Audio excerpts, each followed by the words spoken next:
तो गाइस कैसे हैं आप सब लोग। डार्क स्पिरिट के एपिसोड 69 के साथ हाजिर हूं। तो लास्ट एपिसोड के एंड पे हमने देखा था जनरल लिू कैंग लिन फेंग को अपने साथ लेकर डान रेन टाउन में जाते हैं, जिस टाउन के अंदर उन्हें गार्ड करने के लिए पोजीशन किया गया है क्योंकि उसकी दूसरी तरफ एक दूसरा किंगडम आता है जो कि एक वैसल स्टेट है। यहीं पर वो लिन फेंग मुझे सारी बात बताते हैं कि आसपास की जितनी वैसल स्टेट्स हैं वो सारी आपस में फाइट करती रहती हैं। यहाँ पर हमारे दो बड़े किंगडम्स हैं और हमारा जू रीजन में आता है हमारा किंगडम यानी जूजू किंगडम। इसके अलावा 9 और वैसल स्टेट्स हैं जो कि आपस में कंटिन्यूअसली फाइट करती रहती हैं और यहाँ पर बहुत बड़ा बिग टूर्नामेंट होता है और इसी टूर्नामेंट के दौरान ये सभी लोग हिस्सा लेते हैं ताकि यहाँ पर पावर को हासिल किया जा सके। सभी कंट्रीज की कोशिश यही होती है कि उस टूर्नामेंट में जीत हासिल कर दूसरे कंट्रीज के ऊपर कब्जा किया जा सके, जितना हो सके दूसरों के एरिया के ऊपर कब्जा करना इनका मकसद होता है। इसीलिए तो प्रिंस लैंग ने अपने लिए नई अकेडमी बनाई है जिसको उसने जूजू सेक्रेड अकेडमी का नाम दिया है, जहाँ पर वो सबसे बेस्ट डिसाइपल्स को लेकर आया है। मुझे लगता है कि वो लोग भी इस बार के टूर्नामेंट की तैयारी कर रहे हैं क्योंकि जूजू किंगडम एक छोटी सी वैसल स्टेट है। अगर इस बार के टूर्नामेंट को वो जीते हैं तो वो बाकी की कंट्रीज को हरा सकते हैं। बाकी की कंट्रीज को हराकर वो लोग अपना एक एम्पायर खड़ा कर सकते हैं। जनरल लिू कैंग से कहते हैं तो अब तुम्हें समझ आ गई होगी कि प्रिंस लैंग ने यूनहाई सेक्टर को डिस्ट्रॉय क्यों कर दिया और साथ ही बाकी के सारे रीजन्स को अपने साथ क्यों मिलाया है, क्योंकि यूनहाई सेक्टर ने उनके साथ मिलने से मना कर दिया। इसी वजह से उन्होंने यूनहाई सेक्टर को बर्बाद कर दिया क्योंकि बाकी के सारे सेक्टर्स उनकी टर्म्स एंड कंडीशंस को मान गए और अपने बेस्ट डिसाइपल्स को उनके पास भेज दिया। और रही बात यहाँ पर ये सारा इल्जाम मेरे पर लगाने की, तो ये लोग मुझे भी रास्ते से हटाना चाहते हैं क्योंकि आर्मी के ऊपर मेरा बहुत ज्यादा इन्फ्लुएंस है। सारे सोल्जर्स मेरे एक इशारे पर अपनी जान भी देने को तैयार है। इसी वजह से ये लोग मुझे रास्ते से हटाना चाहते हैं। मुझे लगता है कि डॉन फैमिली इस वक्त पूरे के पूरे जूजू किंगडम के ऊपर एब्सोल्यूट कंट्रोल हासिल करना चाहती है। जनरल लिू कैंग लिन फेंग को अपने साथ लेकर आगे की तरफ बढ़े होते हैं। वहीं पर गांव वाले उनके रास्ते में आते हैं और उनको कुछ गर्म पानी पीने को देते हैं क्योंकि वो सारा इलाका बर्फ वाला है। जनरल लिू कैंग वहीं पर रुकते हैं और उन गाँव वालों से पानी लेकर पीते हैं। लिन फेंग ये देखकर काफी ज्यादा हैरान होता है और कहता है हालांकि ये गाँव वाले बहुत ज्यादा गरीब है लेकिन ये जनरल लिू कैंग की कुछ ज्यादा इज्जत करते हैं। नॉर्मली आर्मी क्योंकि काफी ज्यादा पावरफुल होती है, इसी वजह से आम लोग जो होते हैं वो आर्मी से बहुत ज्यादा डरते हैं, लेकिन जहाँ के लोगों को जनरल लिू कैंग से प्यार है वो सभी लोग इसकी बात मानते हैं और इसकी रिस्पेक्ट करते हैं क्योंकि जनरल लिू कैंग ने यहाँ पर इनकी रक्षा करने के बाद इनका साथ दिया है, जिसकी वजह से इन्होंने ये रिस्पेक्ट हासिल की है।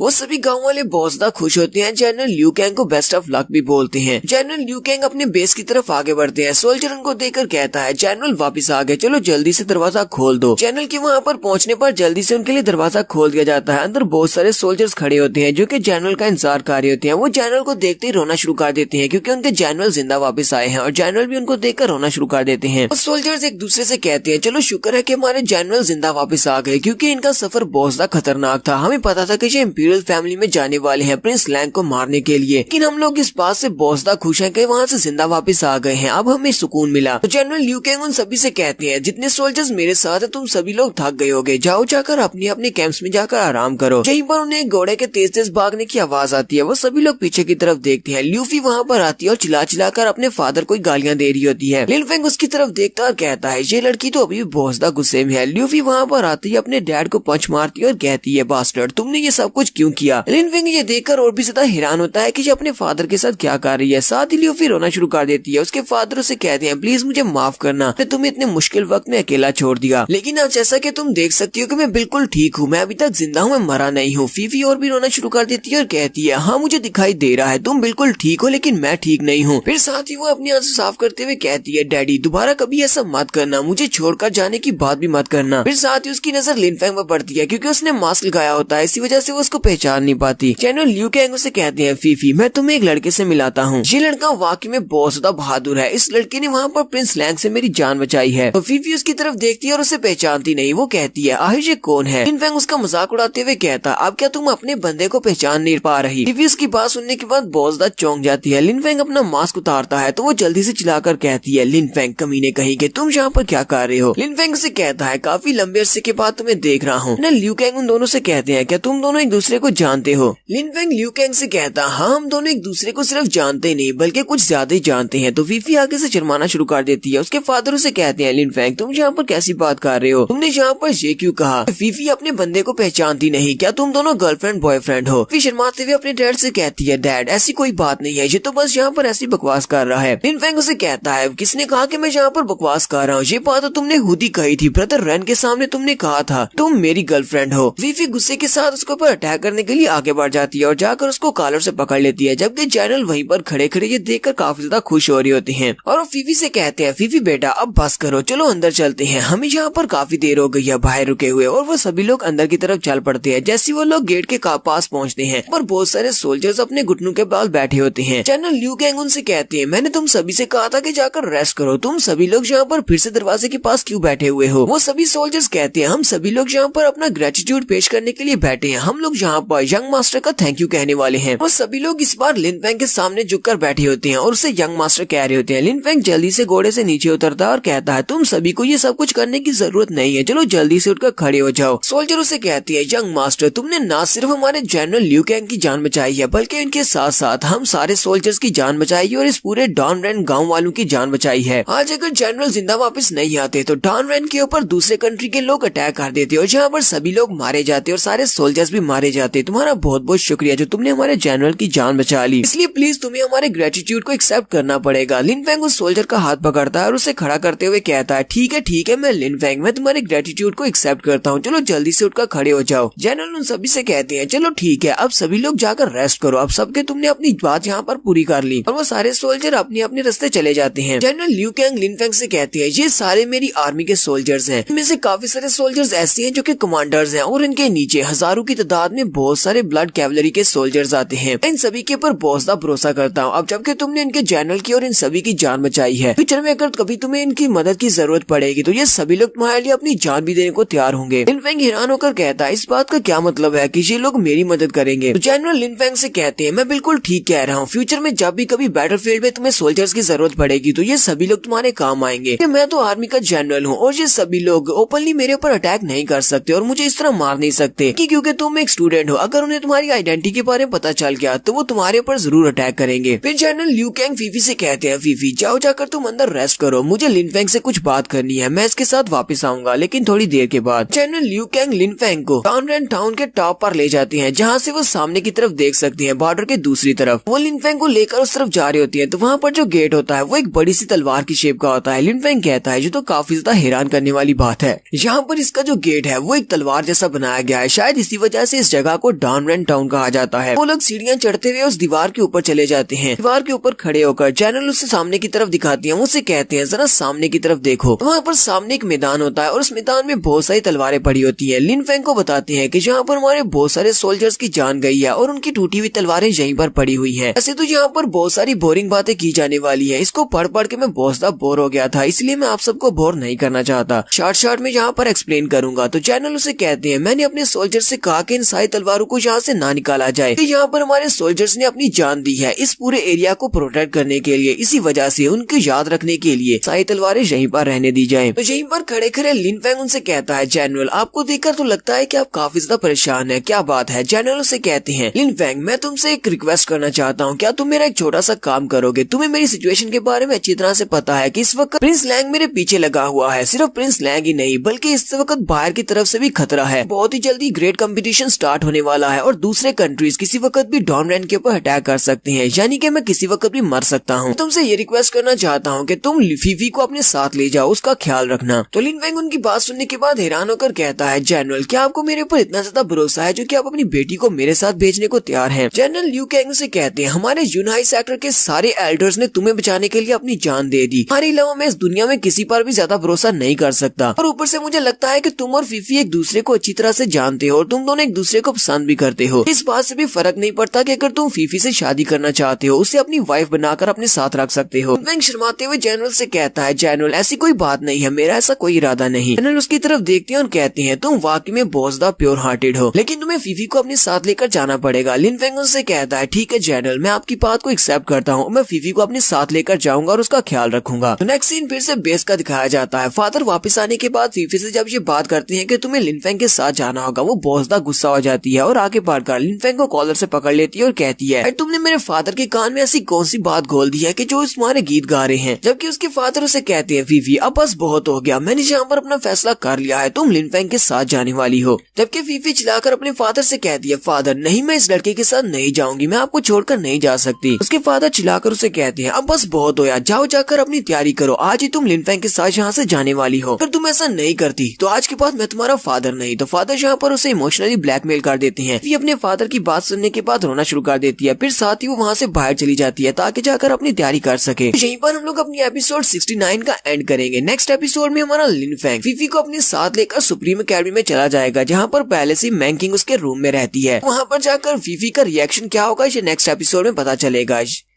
तो गाइस कैसे हैं आप सब लोग। डार्क स्पिरिट के एपिसोड 70 के साथ हाजिर हो। तो लास्ट एपिसोड के एंड पे हमने देखा था जनरल लियू कैंग अपनी बेटी से कहती है तुम्हें लिन फेंग के साथ जाना होगा, और वो उसको इमोशनली ब्लैकमेल करके उसको मना लेते हैं। इस एपिसोड की शुरुआत में बाहर का सीन दिखाया जाता है। जनरल लियू कैंग लिन फेंग और फीफी दोनों को छोड़ने के लिए आते हैं। तो यहाँ पर तो बिल्कुल बारात जैसा सीन है। फादर यहाँ पर अपनी बेटी को छोड़ने के लिए आए हैं और लिन फेंग यहाँ से अपनी दुल्हन को लेकर जाने वाला है। लिन फेंग जनरल से कहता है जनरल इतना काफी है। वो लोग गाँव से बाहर निकल आते हैं। तो लिन फेंग उनसे कहता है अब आगे हम लोग आसानी से चले जाएंगे। फीफी भी अपने फादर से कहती है ठीक है डैडी अब तुम सभी लोग वापस जा सकते हो, हम लोग यहाँ से चले जाएंगे। फादर फीफी से कहते हैं फीफी मुझसे वादा करो कि तुम लिन फेंग की सारी बातें मानोगी, जो भी तुमसे कहेगा वो तुम करोगी और अपना बहुत ज्यादा ध्यान रखना। ये अपने फादर से कहती है ठीक है फादर मैं लिन फेंग की सभी बातें मानूंगी। फादर अपनी आर्मी को लेकर वहाँ से वापस चले जाते हैं। तो अब यहाँ पर सिर्फ हमारा लिन फेंग और साथ में हमारी फीफी होती है। ये दोनों अब आगे की तरफ बढ़ रहे हैं। ये सुप्रीम अकेडमी की तरफ जाने वाले हैं। फीफी अपने फादर को जाता हुआ देखकर फिर से रोना शुरू कर देती है, बिल्कुल एक दुल्हन की तरह ही। और फिर साथ ही वो दोनों अपने घोड़े आगे बढ़ाते हैं और आगे चलना स्टार्ट करते हैं। तो यहाँ पर भी रास्ते में ये बहुत सारी बातें करते हैं और वो बहुत सारी बातें बहुत ज्यादा बोरिंग है। पिछली एपिसोड की बातों की तरह ही मैं बहुत ज्यादा बोर हो गया था। इसलिए वजह से मैं ये सारी की सारी बातें आपको नहीं बताऊंगा, क्योंकि बस यहाँ पर ये रोने धोना करने वाली है कि उसका फादर बिल्कुल भी एक अच्छा बाप नहीं है, कि वो अपनी बेटी को टाइम नहीं दे सका। वो हमेशा ही अपने जूजू किंगडम को सर्व करता रहा, आर्मी में लोगों की जान बचाता रहा, ताकि उसकी माँ की भी जान चली गई कि फादर के पास आर्मी को छोड़कर वापस आने का टाइम नहीं था। ये सारी बातें करने के बाद फीफी जोर जोर से रोना शुरू कर देती है। लिन फेंग उसे रोता हुआ देखता है तो वो जल्दी से अपने घोड़े से जंप करता हुआ उसके घोड़े पर चला जाता है और उसे कहता है ठीक है बस ठीक है, तुम्हें ये सारा दर्द अकेले बर्दाश्त करने की जरूरत नहीं है, अब से मैं तुम्हारे साथ हूँ। और वो उसके कंधे के साथ लगकर रोना शुरू कर देती है। तो यही से हमारा नेक्स्ट सीन हमें सुप्रीम अकेडमी का दिखाया जाता है। फीफी लिन फेंग से कहती है तुम मुझे यहाँ पर क्यों लेकर आए हो, ये तो सुप्रीम अकेडमी है। लिन फेंग उसे कहता है हम लोग यहीं पर अपनी कल्टीवेशन को आगे बढ़ाएंगे, यहीं पर अपनी ट्रेनिंग करेंगे। फिर उसकी बात सुनने के बाद हैरान होती है और उसे कहती है तो क्या तुमने अपने यूनाई सेक्टर को धोखा दे दिया, तुमने तो कहा था कि तुम अपने यूनाई सेक्टर को नहीं छोड़ सकते, क्योंकि तुम यूनाई सेक्टर के इकलौते मेंबर थे जिसकी जान बचाने के लिए उन सभी ने सैक्रिफाइस दिया, तुम किसी दूसरी अकेडमी को ज्वाइन कैसे कर सकते हो। फीफी इस बात से काफी ज्यादा गुस्से में होती है। लिन फेंग उसे कहता है तुम्हें किसने कह दिया कि मैंने सुप्रीम अकेडमी को ज्वाइन किया है, मैंने इस अकेडमी को ज्वाइन नहीं किया, ना ही मेरे पास कोई लेटर ऑफ रिकमेंडेशन है ताकि उस लेटर ऑफ रिकमेंडेशन की मदद से मैं तुम्हें अंदर ले जा सकूं। और इस बात को हमेशा याद रखना कि मैंने अपने यूनाई सेक्टर के किसी एक मेंबर को भी नहीं भूला, मैं तो इस एक लम्हे को भी भूल नहीं सकता जो भी हमारे यूनाई सेक्टर के साथ हुआ है। वहाँ पर एल्डर्स के साथ जो कुछ हुआ मैं उस सबको नहीं भूल सकता। वहाँ पर जितने भी लोग थे जो भी हमारे पर अटैक करने के लिए आए थे, मैंने उन सभी की शक्लें याद रखी हुई हैं और उन सभी को मैं नहीं छोड़ने वाला। एक दिन ऐसा आएगा जब उन सभी को मैं ढूंढ ढूंढ कर मारूंगा। साथ ही लिन फेंग अपने किलिंग इंटेंट को रिलीज करता है। तो फीफी उसे देखने के बाद काफी ज्यादा घबरा जाती है, सोच रही होती है अभी इसने किलिंग इंटेंट को रिलीज किया है, ये अंदर से बहुत ज्यादा गुस्सा है लेकिन ये बाहर से बहुत ज्यादा शांत मिजाज है। लिन फेंग उसे कहता है तो अब तुम्हें मेरी बात की समझ आई, हम लोग यहाँ पर सिर्फ अपनी स्ट्रेंथ को बढ़ाने के लिए, हम लोग इस सेक्टर को ज्वाइन नहीं करेंगे, हम लोग अपनी मर्जी से सेक्टर में आ जा सकते हैं। लिन फेंग जल्दी से आगे बढ़ जाता है और उसे कहता है चलो जल्दी से मेरे पीछे आओ, और ये बात मत भूलना कि तुम्हारे फादर ने मेरी हर बात मानने को तुम्हें कहा था। तो फीफी उसकी बात सुनने के बाद गुस्से के साथ चिल्लाकर उसे कहती है ठीक है मैं तुम्हारे पीछे आ रही हूँ। वहाँ पर जाने के बाद अगर किसी के सामने तुमने ये बंदी वाली बात की तो फिर देखना मैं तुम्हारा क्या करूंगी। तो लिन फेंग फीफी को अपने साथ लेकर रेजिडेंशियल एरिया की तरफ चला जाता है और उससे कहता है हम जैसे सारे कॉमनर्स यहीं पर रहते हैं, हालांकि हम लोगों ने अकेडमी को ज्वाइन नहीं किया हुआ, लेकिन फिर भी हम लोग यहाँ पर अकेडमी के सारे रिसोर्सेज को यूज कर सकते हैं और मेरी वजह से तुम भी यहीं पर रुक सकती हो। फीफी उसकी बात सुनने के बाद सोच रही होती है इस लड़के ने ये सब कुछ किया कैसे होगा, लेकिन अगर मैं इससे पूछूंगी भी तभी ये मुझे नहीं बताएगा, इसलिए रहने ही देती हूँ। यंग मास्टर और ब्रदर यान वहाँ पर सामने खड़े होते हैं। यंग मास्टर लिन फेंग को देखते ही बहुत ज्यादा खुश हो जाता है और कहता है एल्डर ब्रदर लिन फेंग तो फाइनली तुम वापस आ ही गए। लिन फेंग उसे कहता हाँ मैं वापस आ गया हूँ, अब मुझे ये बताओ कि तुम सभी लोग कैसे हो, क्या सभी लोग ठीक हो या नहीं। यंग मास्टर से कहता है हाँ यहाँ पर सब कुछ ठीक है, जब तुम यहाँ पर नहीं थे टीचर्स ने हमें यहाँ पर कई सारी नई चीजें दिखाई और कई सारी नई चीजें सिखाई, हमने बहुत कुछ सीखा है। यंग मास्टर लिन फेंग से कहता है ये तुम्हारे साथ जो खूबसूरत ओल्डर सिस्टर कौन है। साथ ही वो सोच रहा था एल्डर ब्रदर लिन फेंग तो वाकई में बहुत ज्यादा अमेजिंग है, खूबसूरत लड़की यहाँ पर पहले से उसका इंतजार कर रही है और जो कुछ दिनों के लिए बाहर गया था अपने साथ एक और खूबसूरत लड़की को लेकर आ गया। इस तरह की खूबसूरत गॉडेसेस तो इसके आगे पीछे घूमती घूमती है। तो लिनफेंग उनको ल्यूफी का नाम बताता है। जिंगजुन भी वहीं पर आ जाती है। जिंगजुन उनसे कहती है तो लिनफेंग तो तुम वापस आ गए, लेकिन ल्यूफी तुम्हारे साथ क्या कर रही है, ये यहाँ पर क्यों है? साथ ही वो सोच रही होती है यूनहाई सेक्टर के तबाह होने के बाद ये लड़की वहाँ से कैसे जिंदा बच आई। हाँ, सिर्फ ये जिंदा बची है बल्कि ब्रदर लिनफेंग के साथ अब यहाँ पर भी आ गई है। लेकिन ब्रदर लिनफेंग तो डिवाइन आर्चर लिू कैंग के साथ गए थे, फिर ये ल्यूफी को अपने साथ लेकर कहाँ से आ गए हैं? तो लिनफेंग उन सभी को ल्यूफी के बारे में बताता है। वो उनसे कहता है इसका नाम ल्यूफी है, नाम से तुम्हें अंदाजा हो जाना चाहिए ये डिवाइन आर्चर लिू कैंग की बेटी है। तो सभी लोग ये बात सुनने के बाद बहुत ज्यादा हैरान हो जाते हैं और कहते हैं क्या वाकई में ये डिवाइन आर्चर लिू कैंग की बेटी है? सबसे ज्यादा हैरान तो जिंगजुन होती है, क्योंकि जिंगजुन इसे अपने सेक्टर से जानती है, लेकिन उसे अभी तक ये नहीं पता था कि ये जनरल लिू कैंग की बेटी है। हैरान होकर सोच रही होती है ये हमारे सेक्टर की सबसे ज्यादा खूबसूरत लड़की थी। वहाँ पर जितने भी लड़के थे वो सभी लोग इसके आगे पीछे घूमते थे। मुझे इस बारे में जरा भी अंदाजा नहीं था कि इस जनरल लिू कैंग की बेटी है।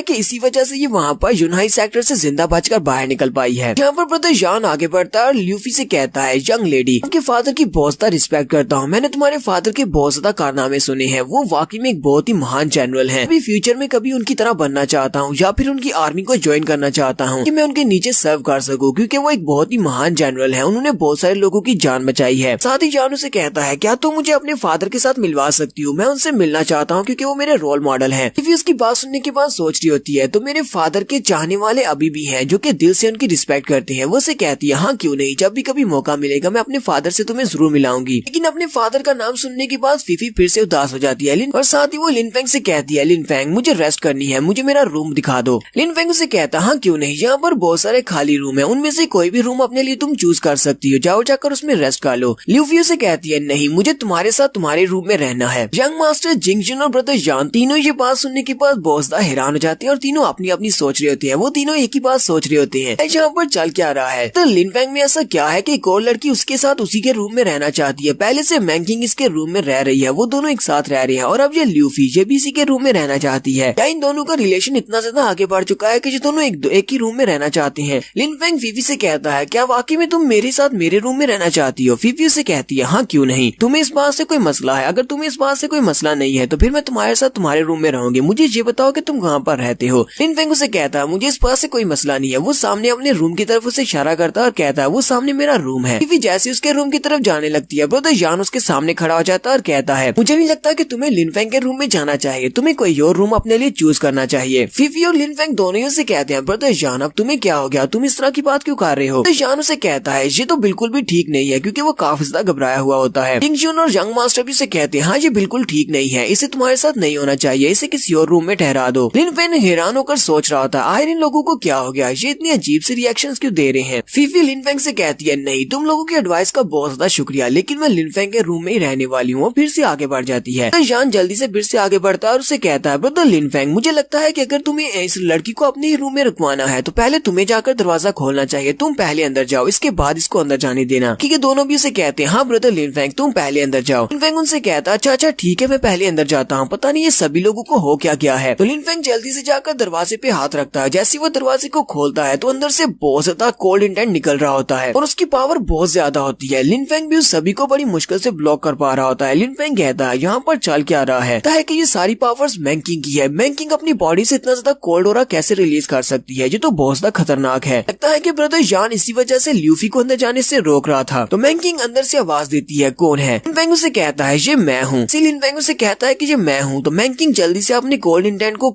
थोड़ा कम करती है। फीफी बेचारी काफी ज्यादा घबरा जाती है और कहती है ये कोल्ड इंटेंट की पावर तो काफी ज्यादा पावरफुल है, अगर मैं यहाँ पर पहले दरवाजा खोलती तो इसने तो अभी तक मुझे क्रश कर दिया होता। कि ब्रदर जान सोच रहा होता है ये तो बहुत ही अच्छी बात है कि हमने ब्रदर लिनफेंग को पहले वहाँ पर भेज दिया, क्योंकि लास्ट टाइम जब मैं यहाँ पर चेक करने के लिए आया था कि ब्रदर लिनफेंग वापस आया या नहीं, मैंकिंग बहुत ज्यादा गुस्सा हो गई थी और इसने इतना ही ज्यादा किलिंग इंटेंट रिलीज किया था जिसकी वजह से मैं उड़ता हुआ दूर जाकर गिरा था, तो हालत खराब हो गई थी। लिनफेंग अंदर चला जाता है, फीफी भी उसके साथ ही होती है। फीफी सोच रही होती है इतना ज्यादा स्ट्रॉन्ग कौन है जो कि पहले से इसके रूम के अंदर है। मैंकिंग लिनफेंग से कहती है तो फाइनली तुम वापस आ ही गए, तुम इतने दिनों तक कहाँ पर थे। ऐसी वो अंदर से बाहर निकलती है तो फीफी को देखकर काफी ज्यादा हैरान होती है। फीफी और मैंकिंग दोनों एक दूसरे को घूर घूर कर देखती हैं। एक दूसरे को घूर कर देखने के बाद मैंकिंग हमारे लिनफेंग की तरफ देखती है, लिनफेंग उसकी तरफ देखता है। मैंकिंग कहता है इसको क्या हुआ, ये इतनी ज्यादा कोल्ड क्यों महसूस हो रही है। मैंकिंग वहीं से पीछे की तरफ मुड़ जाती है और वापस से रूम के अंदर चली जाती है। लिनफेंग बहुत ज्यादा हैरान होता है और कहता अब यहाँ पर चल क्या रहा है, इसको क्या हो गया।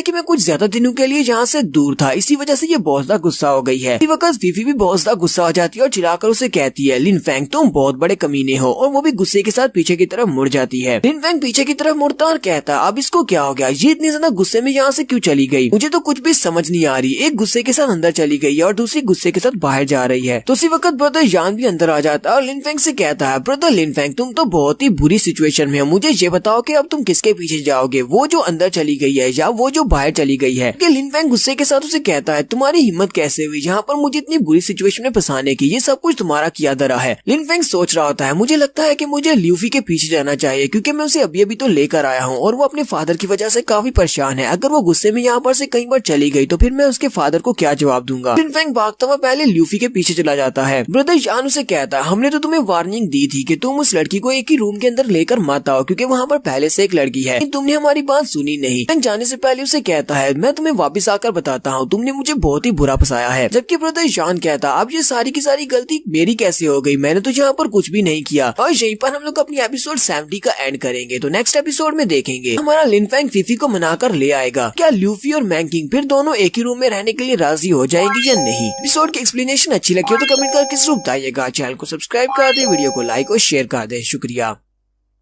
तो गाइस कैसे हैं आप सब लोग, डार्क स्पिरिट के एपिसोड 71 के साथ हाजिर हूँ। तो लास्ट एपिसोड के एंड पे हमने देखा था लिन फेंग ल्यूफी को अपने साथ लेकर सुप्रीम एकेडमी में आ जाता है, लेकिन वो उसके रूम में रहने की जिद करती है। लेकिन उसके रूम के अंदर तो पहले से मैंकिंग होती है। वो दोनों जब एक दूसरे को देखती है तो मैंकिंग पीछे की तरफ मुड़ जाती है। ल्यूफी गुस्से के साथ रूम से बाहर निकल जाती है। तो फेंग ल्यूफी को मनाने के लिए उसके पीछे भाग जाता है, जबकि मैंकिंग को छोड़ देता है। तो ल्यूफी गुस्से के साथ गालियां देते हुए चलती हुई जा रही होती है। लिन फेंग भागता हुआ उसके पीछे जाता है और उसका हाथ पकड़ लेता है और कहता है ल्यूफी तुम कहाँ पर जा रही हो, मैं कब से तुम्हें आवाजें दे रहा हूँ, तुम मेरी आवाज क्यों नहीं सुन रही, यहीं पर रुको। ल्यूफी गुस्से के साथ उसे कहती है तुम मेरा पीछा क्यों कर रहे हो। लिन फेंग उसे कहता है मुझे तुमसे एक सवाल पूछना है। उसका हाथ पकड़ता है और उसे कहता है कहीं तुम्हें मुझसे प्यार तो नहीं हो गया। ल्यूफी आगे से शर्माना शुरू कर देती है और फिर साथ ही रोते हुए उसे कहती है कमीने कहीं के, ये तुम क्या बकवास कर रहे हो, कोई तुमसे कैसे प्यार कर सकता है, इनमें सपने देखना बंद करो। तो लिन फेंग उसकी बात सुनने के बाद आगे से खामोश हो जाता है, फिर साथ ही उसे खींचते हुए पीछे की तरफ लेकर मुड़ जाता है और कहता है कि तुम इस बार में भूल गई हो, तुमने जनरल ल्यू कैंग से इस बारे में वादा किया है, तुमने अपने डैड को कहा था कि तुम मेरी सारी बातें मानोगे, इसलिए चुपचाप मेरे साथ वापस चलो। और लिन फेंग उसे खींचता हुआ वापस वहीं पर ले आता है। और वहाँ पर आने के बाद लिन फेंग उसे कहता है यहाँ पर और भी बहुत सारे खाली रूम हैं, तुम इन सारे खाली रूम में से कोई अपने लिए एक रूम चूज कर सकती हो, अगर तुम्हें मेरे साथ नहीं रहना तो, अगर तुम चाहो तो तुम जिंगजुन के साथ भी रह सकती हो। ल्यूफी चिल्लाकर उसे कहती है तुम्हारे जैसे कमीने इंसान के साथ रहना भी कौन चाहेगा, मैं जिंगजुन के साथ ही सही हूँ। वो आगे बढ़ती है और जिंगजुन का हाथ पकड़ते हुए कहती है जिंगजुन चलो मैं तुम्हारे साथ तुम्हारे रूम में रहूंगी, और उसे लेकर साइड पर चली जाती है। ब्रदर जान वहीं पर खड़े हंस रहा होता है क्योंकि वो इसे काफी ज्यादा एंजॉय कर रहा होता है। तो लिन फेंग उसकी तरफ गुस्से के साथ देखता है और कहता है तुम्हारे साथ मेरा हिसाब अभी बाकी है। तो ब्रदर जान जल्दी से वहाँ से भाग जाता है और कहता है मुझे भी एक बहुत ही जरूरी काम याद आ गया है, इसलिए मैं वो काम करने के लिए जा रहा हूँ, तुम्हें बाद में मिलता हूँ। लिन फेंग कहता है जनरल ल्यू कैंग ने मुझे कहा था कि मैं उनकी बेटी का ध्यान रखूं, मैं तो सिर्फ एक दिन के लिए भी उसका ध्यान नहीं रख पा रहा, लगता है कि आगे मुश्किल और ज्यादा बढ़ने वाली है। तो हम सबसे पहले जाकर मैंकिंग को देखते हैं आखिर वो इतने ज्यादा गुस्से में क्यों है। लिन फेंग वापस से जाकर दरवाजे पे नॉक करता है और उसे कहता है मैंकिंग ये मैं हूँ, तुम दरवाजा क्यों नहीं खोल रही। मैंकिंग उसे कहती है मैं इस वक्त रेस्ट कर रही हूँ, मुझे रेस्ट करने दो, मुझे किसी की कंपनी नहीं चाहिए, तुम जाओ किसी और रूम में जाकर रुको। लिन फेंग उसे कहता है अब ये क्या बात हुई। साथ ही वो सोच रहा होता है मुझे तो लगा था कि मैंकिंग के पास कोई भी फीलिंग्स नहीं है, ये सारी जिंदगी जंगल में रही है, लेकिन ये तो यहाँ पर जेलस हो रही है एक लड़की की वजह से। लिन फेंग फिर से दरवाजे के ऊपर नॉक करता है। मैंकिंग उसे गुस्से के साथ कहती है मैंने तुम्हें कहा ना कि जाओ यहाँ से, मैं यहाँ पर रेस्ट कर रही हूँ, मुझे तुम्हारी जरूरत नहीं है। तो लिन फेंग यहीं पर खड़े खड़े सोच रहा होता है। हालांकि मैंकिंग हमेशा इसी तरह बात करती है, बहुत ही कोल्ड सी, लेकिन उसने कभी भी अपने मैनर्स को नहीं छोड़ा, वो मैनर्स के साथ ही बात करती है। तो उसका बिहेवियर काफी ज्यादा अजीब है। उसकी आवाज से तो लगता है कि वो काफी ज्यादा परेशान और गुस्से में है, लेकिन ऐसा कैसे हो सकता है। वो जल्दी से दरवाजे को किक मारते हुए दरवाजे को खोल देता है। वो दरवाजे को खोलकर अंदर जाता है तो उसी वक्त अंदर से बहुत ही ठंडी हवा निकल रही होती है, मैंकिंग की पावर रिलीज हो रही होती है। मैंकिंग वहाँ पर ग्राउंड के ऊपर गिरी पड़ी होती है और उसकी पूरी बॉडी अपनी ही ऑरा की वजह से बहुत ज्यादा कोल्ड हो चुकी है, बहुत ज्यादा ठंडी हो चुकी है। उसकी अपनी मार्शल स्पिरिट उसके कंट्रोल में नहीं है। मैंकिंग लिन फेंग से कहती है तुम्हें यहाँ से जाना होगा, मेरे करीब मत आना, वरना तुम भी इस बर्फ की वजह से जम जाओगे। लिन फेंग इस बात से काफी ज्यादा हैरान होता है और कहता है मैंकिंग की ये हालत कैसे हो गई, थोड़ी देर पहले ल्यूफी के साथ हमने दरवाजा खोला था, तब भी इसी तरह की फ्रोस्ट की निकली थी, उस वक्त भी मैंकिंग की हालत इतनी खराब थी, लेकिन इसके बावजूद इसने हमारे सामने शो करवाया कि यहाँ पर इसके साथ कुछ भी बुरा नहीं हुआ, ये बिल्कुल ठीक है। यहाँ पर चल क्या रहा है मुझे कुछ भी समझ नहीं आ रही।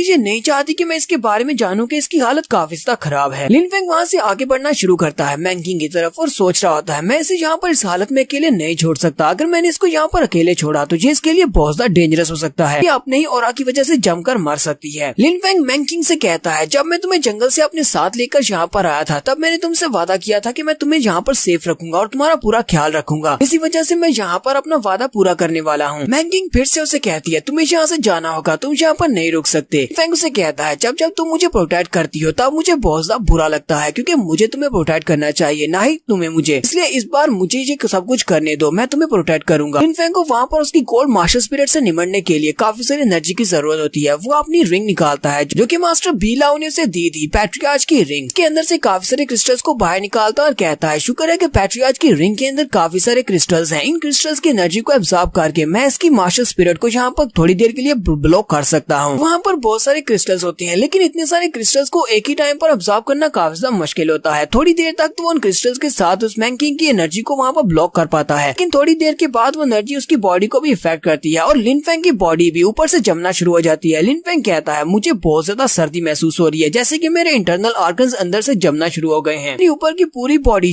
जम चुकी है और अंदर से मेरे ऑर्गन्स भी अब जमना स्टार्ट हो गए हैं, अब तो मैं अपनी की पावर को भी यूज नहीं कर पा रहा। मैंकिंग लिन फेंग से कहती है अगर इसी तरह चलता रहा तो बहुत ही जल्दी तुम्हारी मास्टर स्पिरिट भी फ्रीज हो जाएगी, तुम्हारी सोल के फ्रीज होने के बाद तुम भी यहाँ पर मर जाओगे। लिन फेंग उसे कहता है नहीं सब कुछ ठीक है, मैं ये सब कुछ संभाल लूंगा। लिन फेंग कहता है मुझे ये सब कुछ करना ही पड़ेगा, मुझे मैंकिंग के लिए ये करना पड़ेगा, मुझे इसको यहाँ पर बर्दाश्त करना पड़ेगा। लेकिन साथ ही उसकी आंखें बंद हो जाती हैं। जैसे लिन फेंग की आंखें बंद होती हैं कि बॉडी के अंदर से उसकी स्नेक मास्टर स्पिरिट अपने आप ही रिलीज हो जाती है। स्नेक मास्टर स्पिरिट अपने आसपास जितने भी क्रिस्टल्स होते हैं उन सभी की एनर्जी को एब्जॉर्ब करती है, जिससे वो स्नेक साइज में काफी ज्यादा बड़ा हो जाता है। और स्नेक के साइज में बड़ा होने के बाद वो लिन फेंग की गाल को अपनी जीभ के साथ चाटता है तो लिन फेंग को भी होश आ जाती है। लिन फेंग कहता है ये तो मेरी मास्टर स्पिरिट है, ये मेरी माँ की तरफ से मुझे मिली थी, बेकार स्नेक स्पिरिट। तो यही वो बेकार स्नेक स्पिरिट है जिसने लास्ट टाइम एक इल्यूशनरी बीस्ट को अपनी बॉडी के अंदर एब्जॉर्ब करके लिन फेंग को तीसरी मास्टर स्पिरिट दे दी थी। यहाँ पर जितने भी आइस की होती है वो सारी की सारी आइस स्पिरिट को वो स्नेक अपनी बॉडी के अंदर निगलना शुरू कर देता है। लिन फेंग कहता है ये तो बिल्कुल लास्ट टाइम की तरह कर रहा है, लास्ट टाइम इसने इल्यूशनरी बीस्ट की एनर्जी को अपनी बॉडी में एब्जॉर्ब कर लिया था और अब ये यहाँ पर फ्रोस्ट की को भी एब्जॉर्ब कर रहा है। जैसे वो स्नेक स्पिरिट वहाँ पर फ्रोस्ट की को अपनी बॉडी में एब्जॉर्ब कर रही होती है उसी वक्त लिन फेंग की तीसरी मास्टर स्पिरिट यानी कि वो इल्यूशनरी बीस्ट वाली मास्टर स्पिरिट वो अपने आप बाहर निकल आती है।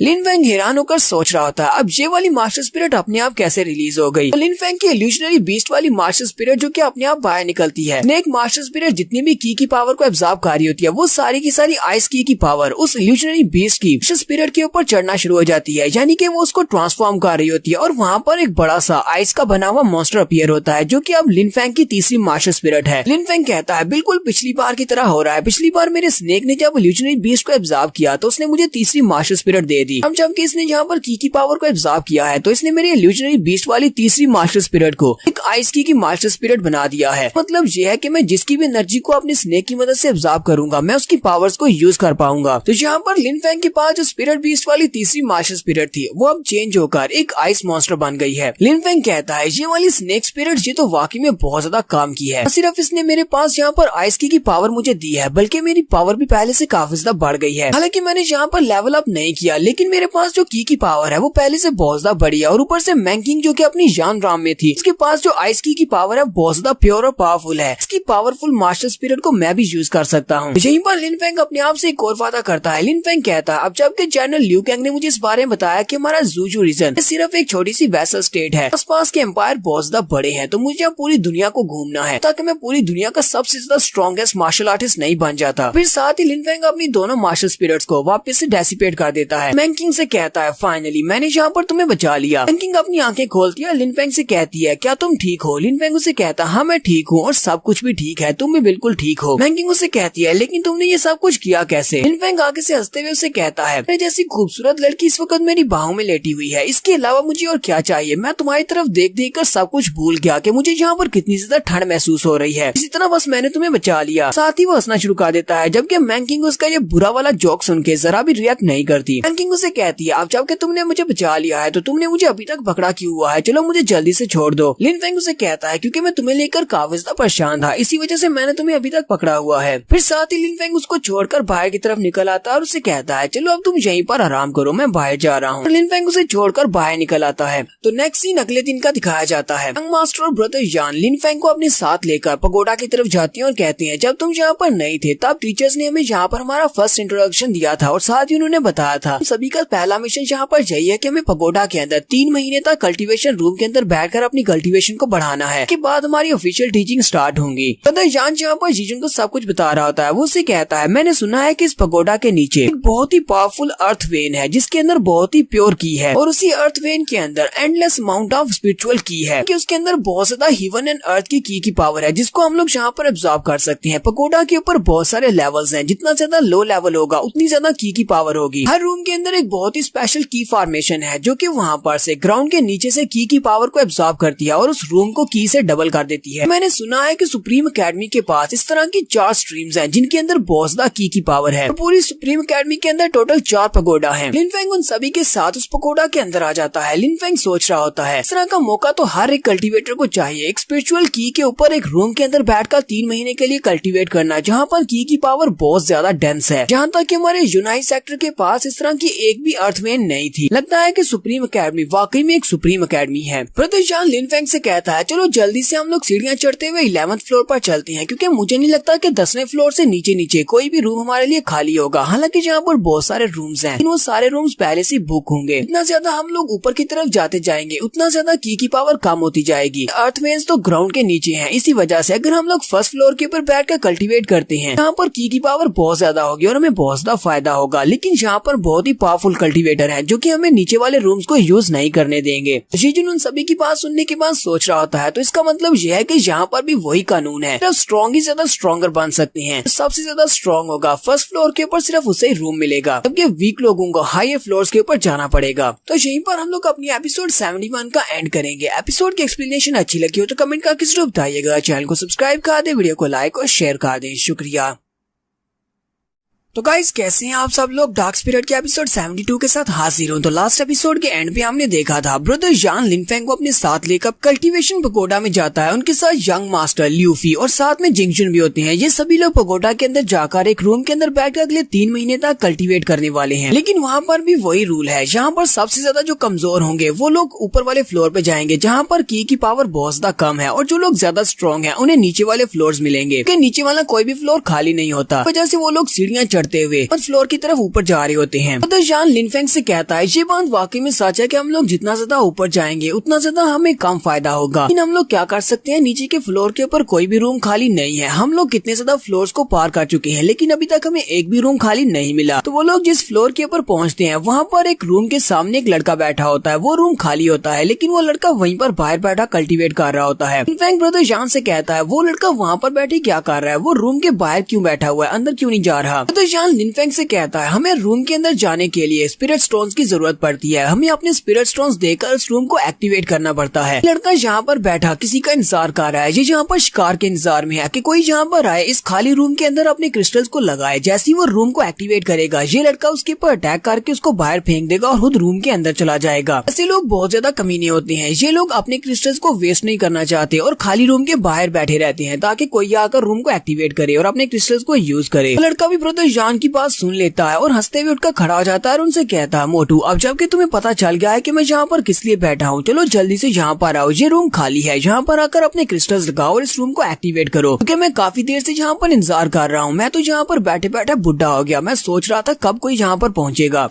जिंगजुन उसे कहती है ब्रदर जान अकेडमी वाले ऐसे लोगों के बारे में कुछ करते क्यों नहीं, कि वो लड़का भी उसे कहता है लड़की तुम तो बहुत बड़ी बेवकूफ हो। ब्रदर जान उसे कहता है क्या तुम्हें नहीं। ब्रदर जान जिंगजुन से कहता है जब तुम यूनाइट सेक्टर में थी क्या वहाँ पर ऐसा कुछ रूल होता था जब 2 पावरफुल डिसाइपल्स आपस में फाइट करते थे, वहाँ पर कोई एल्डर किसी पावरफुल डिसाइपल को सजा देता था। बिल्कुल यहाँ पर भी वही रूल है, अगर तुम स्ट्रॉन्ग हो तो तुम नीचे वालों को बुली कर सकते हो। यहाँ पर जितने भी एल्डर्स हैं उनको एक स्ट्रॉन्ग डिसाइपल चाहिए, ना कि यहाँ पर एक वीक बुली होने वाला डिसाइपल चाहिए। ये बच्चे यहाँ एक दूसरे को चैलेंज करते हैं तो इस तरह इनकी कल्टीवेशन पहले से ज्यादा स्पीड के साथ बढ़ती है। इसी वजह से एकेडमी वाले इस तरह के रूल्स नहीं बनाते सभी को यहाँ पर दूसरों को बुली करने से रोका जा सके। वो लड़का उनसे कहता है अगर तुम सभी लोग इस बात से बहुत ज्यादा डर रहे हो, तुम लोग यहाँ पर क्रिस्टल्स निकालोगे तो मैं तुमसे छीन लूंगा, तो यहाँ से दफा हो जाओ, ऊपर वाले फ्लोर पर चले जाओ, तुम सभी लोग इस लायक नहीं हो तुम्हें ये वाला रूम मिल सके। ब्रदर जान लिनफेंग से कहता है लिनफेंग हम लोग इस वक्त 10th फ्लोर के ऊपर है और 10वें फ्लोर के ऊपर अगर ये बैठा हुआ है तो इसका मतलब ये है कि इसकी कल्टीवेशन लेयर के थर्ड लेवल पर तो होगी, ये काफी ज्यादा स्ट्रॉन्ग होगा, हमें इसके साथ पंगा नहीं लेना चाहिए। लिन फेंग उसे कहता है तो इस बात से क्या फर्क पड़ता है कि ये तीसरे लेवल पर है, और वो चलता हुआ सीधा उस लड़के को पार करते हुए उस रूम की तरफ चला जाता है ताकि वो वहाँ पर जाकर रूम को एक्टिवेट कर सके। लिन फेंग अपने दोस्तों से कहता है अब जबकि 10वें फ्लोर के ऊपर एक खाली रूम है, पुनः हम लोग इस रूम को कल्टीवेशन के लिए यूज करें, ऊपर जाने का क्या फायदा है। तो वो लड़का पहले तो इस बात से काफी हैरान होता है कि ये लड़का यहाँ पर नया आया है, लेकिन ये काफी ज्यादा एरोगेंट है, लेकिन साथ ही वो सोच रहा होता है ये तो बहुत ही अच्छी बात है, जाओ और जाकर उस रूम के अंदर जाकर अपने क्रिस्टल्स के साथ इसको एक्टिवेट करो। तो जान चलाकर लिन फेंग से कहता है तुम हमारी बात सुनते क्यों नहीं हो, मैंने कहा ना कि वहाँ पर जाकर उस रूम के अंदर क्रिस्टल्स डालकर उसको एक्टिवेट मत करना वरना ये तुमसे रूम छीन लेगा। लिन फेंग एक्टिवेशन स्लॉट के सामने जाकर खड़ा हो जाता है। ब्रदर जान से कहता है चलो मुझे ये बताओ कि इस रूम को एक्टिवेट करने के लिए मुझे क्या करना पड़ेगा। मुझे अपने स्टोन्स को यहाँ पर रखना है, लेकिन मुझे कितने ज्यादा स्टोन्स चाहिए होंगे, 3 महीने की फॉर्मेशन को एक्टिवेट करने के लिए कितने स्टोन्स चाहिए। ब्रदर जान उसे कहता है अच्छा ठीक है, अगर तुम मेरी बात नहीं मानने वाले तो ठीक है, मैं तुम्हें बता देता हूँ। यहाँ पर 4थे फ्लोर से लेकर 10वें फ्लोर तक हमें 3 लो ग्रेड के स्पिरिट स्टोन्स की जरूरत होगी पूरे 3 महीने के लिए अंदर कल्टीवेट करने के लिए। लिन फेंग अपने पास से 3 मिडिल ग्रेड के स्पिरिट स्टोन्स को निकालता है, वहाँ पर स्लॉट के अंदर उन्हें फिक्स कर देता है। जैसे वो वहाँ पर क्रिस्टल्स को डालता है तो वो रूम एक्टिवेट हो जाता है, उसके अंदर जो फॉर्मेशन है वो एक्टिवेट हो जाती है। वो लड़का भी काफी ज्यादा खुश हो जाता है और कहता है चलो फाइनली किसी ने यहाँ पर क्रिस्टल्स लगाकर इस रूम को ओपन कर ही दिया, मैं तो कब से यहाँ पर बैठा इंतजार कर रहा था। वो लड़का जल्दी से आगे बढ़ता है ताकि वो रूम को छीन सके। तो जान चलाकर लिन फेंग से कहता है लिन फेंग अब जबकि तुमने जो बेवकूफी कारी दी है, इस लड़के के यहाँ पर होते हुए तुमने क्रिस्टल्स को वहाँ पर डालकर रूम को ओपन कर दिया, चलो यहाँ पर मिलकर इसका सामना करते हैं। अब हमारे पास और कोई भी ऑप्शन नहीं है, हमें इस लड़के से फाइट करना होगी अपने रूम को बचाने के लिए। ब्रदर जान भागता हुआ जल्दी से उस लड़के के सामने आकर खड़ा हो जाता है और उस लड़के से कहता है हम लोग तुमसे बिल्कुल भी नहीं डरते, इसलिए साइड पर हटो। वो लड़का भी जल्दी से अपने हाथ पर अपनी मास्टर स्पिरिट को रिलीज करता है जो कि फ्लेम टाइप की मास्टर स्पिरिट होती है। ब्रदर जान से कहता है अगर तुम मेरे रास्ते से नहीं हटोगे तो मैं तुम्हें मार डालूंगा, और साथ ही वो अपने पंजे को आगे बढ़ाता है उसके ऊपर अटैक करने के लिए। ब्रदर जान बहुत ज्यादा घबरा जाता है और कहता है ये तो वाकई में सोल लेयर के 3rd लेवल पर है, स्ट्रेंथ मुझे महसूस हो रही है, ये काफी ज्यादा स्ट्रॉन्ग है। वो लड़का अपने पंजे को ब्रदर जान के बहुत ज्यादा करीब ले आता है, साथ ही उसकी फायर पावर भी एक्टिवेटेड होती है। जैसे उसका पंजा ब्रदर जान के बहुत ज्यादा करीब पहुंचता है, उसी वक्त लिन फेंग उसे एक जबरदस्त पंच मारता है जिससे वो पीछे की तरफ गिर जाता है। पर लिन फेंग अपनी कोल्ड आइस की पावर को यूज कर रहा है, कोल्ड मास्टर स्पिरिट को। तो जान भी इस बात से बहुत ज्यादा हैरान होता है और कहता है लिन फेंग तो बहुत ज्यादा स्ट्रॉन्ग है। बुली लड़का पीछे गिरने के बाद सोच रहा होता है ऐसा कैसे हो सकता है, अगर ये लड़का अपनी सोल लेयर के 3rd लेवल पर भी हो तब भी यहाँ पर सिर्फ एक ही अटैक के साथ मुझे पीछे कैसे गिरा सकता है, हम दोनों सेम लेवल पर हैं, इसकी स्ट्रेंथ मुझसे ज्यादा कैसे हो सकती है। साथ ही वो कहता है ऐसा नहीं हो सकता, मुझे लगता है कि उसने अचानक मेरे ऊपर अटैक किया, इसी वजह से मैं अपने आप को संभाल नहीं पाया, वो इतना स्ट्रॉन्ग नहीं है। ऐसे वो उठकर खड़ा होने लगता है, उसी वक्त उसे महसूस होता है जैसे कि उसके हाथ बर्फ से जम रहे हैं, साथ ही उसकी पूरी बॉडी भी वहाँ पर बर्फ के साथ जमना शुरू हो जाती है। फेंग उसके सामने आकर खड़ा हो जाता है और कहता है अपनी बकवास बंद करो, तुम यहाँ पर पता नहीं क्या सोच रहे हो कि तुम यहाँ पर एक अटैक की वजह से गिरे हो, नहीं ऐसी बात नहीं है, बल्कि मेरे सामने तुम्हें झुकना होगा। वो लड़का लिन फेंग से कहता है तुमने क्या कहा, क्या तुम मरना चाहती हो, मैं जरा भी अंदाजा नहीं है कि मेरी मास्टर स्पिरिट क्या है। हाँ ये ठीक है कि तुम्हारे पास भी काफी पावरफुल मास्टर स्पिरिट है, लेकिन तुम्हें यहाँ पर इस तरह इतना ज्यादा एरोगेंट नहीं होना चाहिए। और साथ ही वो अपनी मास्टर स्पिरिट को रिलीज करता है, साथ ही वो अपनी फायर के कलर को चेंज कर लेता है, उसकी फायर कलर से ब्लैक कलर में चेंज हो जाती है। तो वो बुली लड़का वहाँ पर अपनी ब्लैक फ्लेम स्पिरिट को रिलीज करता है। लिन फेंग से कहता है आप बताओ क्या तुम्हें डर लग रहा है। ब्रदर जान जहाँ पर हमें फ्लेम्स के बारे में बताता है, वो कहता है इस दुनिया में काफी तरह की फायर कर होती है, लेकिन यहाँ पर जो सबसे ज्यादा पावरफुल और डेंजरस फायर्स होती है उन्हें जिन एंड जैंग के 2 ग्रुप्स में तकसीम किया जाता है। इस वक्त ये जो ब्लैक फ्लेम को यूज कर रहा है वाली जिन ग्रुप में आती है, क्योंकि बहुत ज्यादा कोल्ड और पावरफुल है। लिन फेंग कहता है क्या वाकई में इसकी फायर बहुत ज्यादा पावरफुल है, और साथ ही वो अपनी आइस मास्टर स्पिरिट को रिलीज करता है। उसकी आइस मास्टर स्पिरिट जो कि एक जान लेवल के मास्टर से आई है वो बहुत ज्यादा पावरफुल होती है। ब्रदर जान लिन फेंग की आइस मास्टर स्पिरिट को देखकर बहुत ज्यादा हैरान होता है और कहता है क्या ये एक आइस मास्टर स्पिरिट है। फिर साथ ही वो कहता है ये कोई ऑर्डिनरी आइस मास्टर स्पिरिट नहीं है, बल्कि ये बहुत ज्यादा पावरफुल है। लिन फेंग जैसे वहाँ पर अपनी आइस मास्टर स्पिरिट को रिलीज करता है, लड़का पीछे की तरफ गिर जाता है और साथ ही वो डर के मारे कांप रहा होता है। लिन फेंग उसे कहता है अब तुम्हें क्या हुआ, फिर पहले तो तुम अपनी ब्लैक फ्लेम को लेकर काफी ज्यादा एरोगेंट थे, लेकिन अब जहाँ पर तुम डर के मारे कांप रहे हो। बुली लड़का उसे कहता है अपनी बकवास बंद करो, अब देखो मैं तुम्हारे साथ क्या करता हूँ। साथ ही वो अपनी ब्लैक फ्लेम के साथ लिन फेंग के ऊपर अटैक कर देता है, जबकि लिन फेंग भी अपने हाथ को सामने की तरफ करते हुए palm of the desolation move को यूज करता है। इस बार वो 8 पाम ऑफ डेसोलेशन को अपनी आइस स्पिरिट के साथ यूज कर रहा है। बुली लड़का लिन फेंग से कहता है हाँ ये बात ठीक है कि तुम्हारी आइस स्पिरिट काफी ज्यादा स्ट्रॉन्ग है, लेकिन मेरी ब्लैक फ्लेम्स ये तुम्हारी आइस स्पिरिट से नहीं हार सकती। तो लिन फेंग जैसी वहाँ पर अपनी 8 palm of the desolation move को यूज करता है, वो साथ ही अपनी स्वर्ड फोर्स को भी रिलीज करता है। तो लिन फेंग अपनी स्वर्ड फोर्स को रिलीज करता है, स्वर्ड फोर्स के सामने वो लड़का नहीं टिक पाता, वो बहुत हैरान होता है और कहता है ऐसा कैसे हो सकता है, ये ये लड़का तो यहाँ पर स्ट्रॉन्ग स्वर्ड फोर्स को रिलीज कर रहा है। ना सिर्फ इसकी की पावर बहुत ज्यादा स्ट्रॉन्ग और प्योर है, बल्कि इस लड़के के पास तो स्वर्ड फोर्स भी है। इनफैक्ट जब स्वर्ड फोर्स को वहाँ पर रिलीज करता है तो वो उड़ता हुआ पीछे वाली दीवार के साथ जाकर टकराता है और वहाँ पर टकराने के बाद वो लिन फेंग से कहता है, तुम्हारी हिम्मत कैसे हुई मेरे पर अटैक करने की? लगता है कि तुम मेरे भाई को नहीं जानते। लिन फेंग उसे कहता है, लगता है कि तुम्हारे पास एक बहुत ही पावरफुल बैकग्राउंड है। वो लड़का भी उसे कहता है, हाँ तुम्हें बहुत ज्यादा पछतावा होगा क्योंकि बहुत ही जल्दी मैं वापस आऊंगा। लिन फेंग बड़ी स्पीड के साथ उसके सामने जाकर खड़ा हो जाता है और उसे कहता है, तो क्या तुम मुझे यहाँ पर धमकी दे रहे हो? उसको उसके गले से पकड़ता है और कहता है, तो क्या तुम यहाँ से भागने वाले हो या नहीं? लड़का बहुत ज्यादा घबरा जाता है और बड़ी स्पीड से वहाँ से भाग जाता है और लिन फेंग से कहता है, बस यहीं पर मेरा इंतजार करना, मैं जल्दी वापस आऊंगा। जबकि लिन फेंग उसे कहता है, तुम कोई इकलौते नहीं हो जिसने जाते हुए मुझे ये धमकी दी है। बहुत सारे ऐसे लोग हैं जो मुझे कहकर जाते हैं कि यहीं पर इंतजार करना। ब्रदर जान सब कुछ देखकर बहुत ज्यादा हैरान होता है और कहता है, ये बंदा तो बहुत ज्यादा स्ट्रॉन्ग है। सिर्फ स्ट्रॉन्ग ही नहीं बल्कि इसके पास जो टेक्निक्स है वो भी काफी ज्यादा पावरफुल है। इसने यहाँ पर 8th पाम ऑफ डेसोल्यूशन को यूज किया। सिर्फ इतना ही नहीं, इसके पास बहुत ही पावरफुल मार्शल स्पिरिट है और मार्शल स्पिरिट के साथ साथ इसके पास स्वर्ड फोर्स की पावर भी है। यहीं पर साथ वाले एक रूम के अंदर से भी एक लड़का बाहर निकल आता और कहता, अब यहाँ पर इतना ज्यादा शोर क्यों मचा हुआ है? कौन यहाँ पर फाइट कर रहा है? तुम सभी लोगों को रूल्स के बारे में नहीं पता, जहाँ पर तुम लोग आपस में फाइट नहीं कर सकते। लगता है कि तुम लोग मरना चाहते हो। ऐसे वो लड़का बाहर निकलता है। लिन फेंग गुस्से के साथ उसकी तरफ देखता और कहता है, जिस रूम से तुम बाहर निकले हो वो रूम अब हमारा है, इसलिए यहाँ से दफा हो जाओ। वो लड़का लिन फेंग की पावर को महसूस करने के बाद कहता है, ये बंदा तो बहुत ज्यादा स्ट्रॉन्ग है, मैंने इसके साथ पंगा लिया, ये तो मेरी बहुत ही बुरी हालत कर देगा। पता नहीं मैं अपने रूम से बाहर ही क्यों निकला। अगर मैं अपने रूम से बाहर नहीं निकलता कुछ और दिन तक वहाँ पर बैठकर कल्टीवेट कर सकता था। लिन फेंग उस लड़के से कहता है, चलो अब जल्दी से डिसाइड करो, तुम यहाँ से जाओगे या नहीं जाओगे? वो लड़का कहता है, हाँ ठीक है मैं यहाँ से जा रहा हूँ, वैसे मेरी कल्टीवेशन का टाइम यहाँ पर पूरा हो चुका है। मैं तुमसे जरा भी नहीं डरता क्योंकि तुम्हारे साथ तुम्हारे काफी सारे साथी हैं, इसी वजह से मैं यहाँ से चला जाता हूँ। साथ ही वो लड़का भी लिन फेंग को धमकी देते हुए वहाँ से भाग जाता है कि यहीं पर इंतजार करना, देखना मैं तुम्हारा क्या करता हूँ।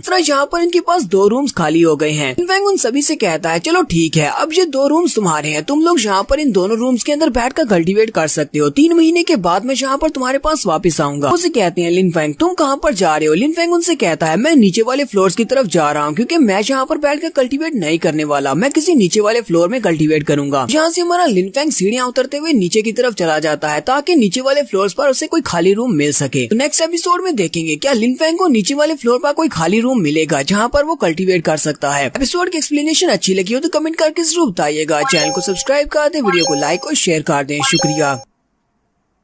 डार्क स्पिरिट के एपिसोड 73 के साथ हाजिर हो। तो लास्ट एपिसोड के एंड पे हमने देखा था यीजुन अपने दोस्तों के लिए 10th फ्लोर के ऊपर 2 रूम्स खाली करवा देता है और उनसे कहता है, तुम सभी लोग यहीं पर इन दोनों रूम्स के अंदर बैठकर 3 महीने के लिए कल्टीवेट करो। वो उसे कहते हैं, लेकिन तुम कहाँ पर जा रहे हो? यीजुन उनसे कहता है, मैं नीचे जा रहा हूँ, मैं नीचे वाले किसी फ्लोर पर जाके देखता हूँ कि नीचे कोई फ्लोर खाली है या नहीं। और हमारा लिन फेंग 10th फ्लोर से नीचे आ जाता है। लिन फेंग 6th फ्लोर पर पहुँचता है तो 6th फ्लोर के ऊपर एक रूम होता है जो की बहुत ही जल्दी खाली होने वाला है। वो उस रूम के सामने बैठकर कल्टीवेट करना स्टार्ट कर देता है। उसी दिन उस अंदर वाले लड़के की लिमिट पूरी होने वाली है और बाहर आने वाला है, जबकि वहाँ पर काफी सारे और भी लड़के खड़े होते हैं। ये सभी लोग भी इसी रूम के लिए यहाँ पर खड़े होते हैं कि इन सभी में से किसी को ये रूम मिल जाए। वो सभी लोग वहीं पर उसकी तरफ देखकर बातें कर रहे होते हैं कि ये लड़का कौन है यहाँ पर जो रूम के बाहर बैठकर कल्टीवेट कर रहा है। कोई यहाँ पर बैठकर कल्टीवेट नहीं करना चाहिए। अगर इसके पास क्रिस्टल्स नहीं भी तब भी इसे यहाँ पर कल्टीवेट नहीं करना चाहिए। अगर किसी ने इसकी कल्टीवेशन के दौरान इसके ऊपर अटैक कर दिया तो ये अपने आप को नहीं बचा पाएगा। यहाँ पर सभी लोग काफी ज्यादा बुरे हैं, उनमें से कोई भी इसके ऊपर अटैक कर सकता है। लिन फेंग बड़ी आराम से वहाँ पर अपनी आंखें बंद करके बैठा होता है। उसी वक्त उसके सामने वाला दरवाजा ओपन होता है तो यीजुन जल्दी से अपनी आंखें खोलता है और उठकर खड़ा हो जाता है। वो लोग कहते हैं, ये तो कल्टीवेट नहीं कर रहा था, ये तो जल्दी से उठकर खड़ा हो गया है। लगता है कि यहाँ पर इस कल्टीवेशन रूम के बाहर बैठकर इंतजार कर रहा था कि कोई इस रूम के अंदर से बाहर निकले तो ये इस रूम को ले सके। क्या इस लड़की को लगता है कि अगर ये दरवाजे के सामने बैठकर इंतजार करेगा तो ये रूम इसका हो जाएगा? हम सभी लोग भी तो कब से इसी रूम के लिए यहाँ पर खड़े हैं। तो इस कल्टीवेशन रूम के अंदर से जो लड़का निकलता है वो भी काफी स्ट्रॉन्ग होता है। वो बाहर निकलने के बाद इतनी ज्यादा भीड़ को देखकर कहता है, यहाँ पर तो काफी रश लगा हुआ है, लगता है कि तुम सभी को ये रूम चाहिए। वो लड़का उनसे कहता है, लगता है कि तुम सभी इस रूम को हासिल करना चाहते हो, चलो ठीक है, अगर तुम्हें चाहिए तो मैं रूम तुम्हें दे सकता हूँ। साथ ही वो रूम के दरवाजे के पास साइड पर जाकर खड़ा हो जाता है और उन सभी से कहता है, मैं अभी भी 3 महीने के बाद यहाँ से बाहर निकला हूँ तो मैं यहाँ पर कुछ इंटरेस्टिंग देखना चाहता हूँ। जल्दी से आपस में फाइट करना स्टार्ट करो क्योंकि यहाँ पर तुम में से सिर्फ एक ही बंदा इस रूम के अंदर जा सकता है। उनमें से कहता है, इसने अपनी स्पॉट दे दी है, इसका मतलब ये रूम खाली है, चलो जल्दी से से आगे बढ़ो। दूसरा उसे कहता है तुम क्यों नहीं ट्राई करते, जाओ और जाकर उस लड़के से फाइट करो जो पहले से दरवाजे के सामने खड़ा है। वो सभी लोग आपस में बहस करना शुरू कर देते हैं उनमें से कौन आगे बढ़े, क्योंकि उनमें से कोई भी आगे बढ़कर लिन फेंग के ऊपर अटैक नहीं करना चाहता और नहीं वो आपस में फाइट करना चाहते हैं सिर्फ एक रूम के लिए। एक लड़का दूसरे से कहता है थोड़ी देर पहले तुम यहाँ पर कह रहे थे कि हम सभी लोग यहाँ पर रूम का इंतजार कर रहे हैं, लगता है कि तुम्हें पहले आगे बढ़ना चाहिए। वो उसे कहता है क्या मैं तुम्हें कोई बेवकूफ दिखाई देता हूँ, ऐसे जो भी पहले उस रूम के लिए आगे बढ़ेगा बाकी के सभी लोग उसके ऊपर टूट पड़ेंगे, इसलिए मैं ये गलती नहीं करूंगा। तो लिन फेंग जल्दी से रूम की तरफ आगे बढ़ता है। वो सभी लोग कहते हैं देखो जरा उस तरफ कोई लड़का आगे बढ़ रहा है, ये तो वही लड़का है जो रूम के सामने बैठा हुआ था। लिन फेंग उन सभी से कहता है मैं यहाँ पर तुम सभी लोगों से पहले बैठा हुआ था इस रूम के इंतजार में, इसी वजह से मैं यहाँ पर इस रूम के अंदर जाऊंगा, तुम सभी लोग अपने लिए कोई और रूम जाकर देख लो। तो सामने वाले लड़कों में से एक लड़का लिन फेंग से कहता है तुम यहाँ पर बैठकर इंतजार कर रहे थे, इसका मतलब ये नहीं है कि ये रूम तुम्हें मिल जाएगा, यहाँ से दफा हो जाओ। दूसरा उसे कहता है अगर तुम्हें ये रूम चाहिए तो जाकर पहले इसको एक्टिवेट करो, अपने क्रिस्टल्स निकालो। जबकि तीसरा उसे कहता है हाँ इसने बिल्कुल ठीक कहा, तुम्हें कोई भी नहीं रोक रहा, जाओ जाकर इस दरवाजे को एक्टिवेट करो। तो लिन फेंग उन सभी की बात सुनने के बाद वहीं पर खड़े होकर अपनी पावर्स को रिलीज करता है, अपनी आइस मास्टर स्पिरिट को रिलीज करते हुए कहता है लगता है कि तुम्हें ये रूम चाहिए, चलो जल्दी से यहाँ पर आ जाओ, जो भी मुझसे फाइट करना चाहता है यहाँ पर आओ। सभी लोग उसकी फ्रोस्ट की को देखकर बहुत सा घबरा जाते हैं और कहते हैं इसकी फ्रोस्ट की तो बहुत ज्यादा पावरफुल है, हमें तो लगा था कि ये कमजोर है लेकिन ये तो बिल्कुल भी कमजोर नहीं है। उनमें से कुछ लड़के आगे बढ़ते हैं और उसे कहते हैं हम तुमसे बिल्कुल भी नहीं डरते, हम तुम्हें दिखाते हैं कि असली पावर क्या होती है। वो जैसे लिन फेंग के करीब पहुंचते हैं, लिन फेंग वहीं पर अपनी मास्टर स्पिरिट के साथ साथ अपनी स्वर्ड इंटेंट को रिलीज करता है। लिन फेंग जैसे वहाँ पर अपनी स्वर्ड फोर्स को रिलीज करता है वो लोग बहुत ज्यादा घबरा जाते हैं और कहते हैं इस लड़के को तो स्वर्ड फोर्स के बारे में पता है। लिन फेंग उनसे कहता है मैंने तुमसे कहा था कि यहाँ से चले जाओ लेकिन तुम लोग नहीं गए, मैंने कहा कि इस रूम के अंदर आओ लेकिन तुम लोग नहीं आए, तुम लोग तो फैसला करने के भी लायक नहीं हो, इसी वजह से तुम लोग अच्छे कल्टीवेटर्स नहीं बन सकते, अब मुझे यहाँ पर फैसला करना पड़ेगा कि तुम्हारे साथ क्या करना है। लिन फेंग बड़ी स्पीड से आगे बढ़ता है और अपनी 8 पाम ऑफ डेसोल्यूशन मूव को यूज करते हुए उन सभी के ऊपर अपनी पाम्स के साथ अटैक करता है। तो सभी लोग भी काफी ज्यादा स्ट्रॉन्ग है, इसी वजह से वो उसकी पाम्स के साथ हिट तो होते हैं लेकिन वो उसकी पाम्स को वहाँ पर ब्लॉक कर लेते हैं। साथ साथ वो चिल्लाकर कह रहे होते हैं कहीं ये लड़का पागल तो नहीं हो गया, ये अकेले हम सभी के साथ फाइट करना चाहता है। वो सब भी अपनी पावर्स को रिलीज करते हुए लिन फेंग के ऊपर अटैक करने लगते हैं लेकिन हमारा लिन फेंग अपनी आइस मास्टर स्पिरिट को यूज करते हुए आइस की एक स्वर्ड बनाता है और ड्रास्वर्ड मेथड से अपनी तलवार को बड़ी स्पीड से बाहर की तरफ निकालता है और आगे चला जाता है उन सभी के ऊपर स्लैश लगाते हुए। वहाँ पर सामने जितने भी लड़के होते हैं वो सभी लोग उसकी तलवार की स्लैश के साथ हिट होते हैं और वहीं पर नीचे गिर जाते हैं, जबकि बाकी के सभी काफी ज्यादा घबरा जाते हैं। लिन फेंग उनसे कहता है तो मैं यहाँ पर तुम्हें आखिरी मौका दे रहा हूँ, जैसे जिसको भी ये रूम चाहिए, जो भी इस रूम के लिए मुझसे फाइट करना चाहता है वो जल्दी से यहाँ पर सामने आ जाओ। लेकिन उनमें से कोई भी आगे नहीं बढ़ता। लिन फेंग कहता जबकि मैंने तुम्हें यहाँ पर आखिरी मौका दिया था, जैसे कोई भी इस रूम के लिए आगे बढ़ना नहीं चाहता तो तुम में से अब जो भी आगे बढ़ेगा मैं उसको मार डालूंगा, उसको नहीं छोड़ूंगा। वो सभी लोग डर कर पीछे की तरफ हट जाते हैं। लिन फेंग अपने पास से अपने प्रीमियम ग्रेड के क्रिस्टल्स को निकालता है और जाकर उस स्लॉट में लगा देता है और उस रूम को एक्टिवेट कर देता है। जैसे ही लिन फेंग उस रूम के अंदर जाने लगता है वो लड़का जो कि रूम के अंदर से पहले बाहर निकला था वो उसे कहता है जरा रुको, तुम्हें किसने कह दिया कि तुम इस रूम के अंदर इतनी आसानी से जा सकते हो, ताकि कि तुम मेरे बारे में भूल गए हो कि मैं भी यहाँ पर हूँ।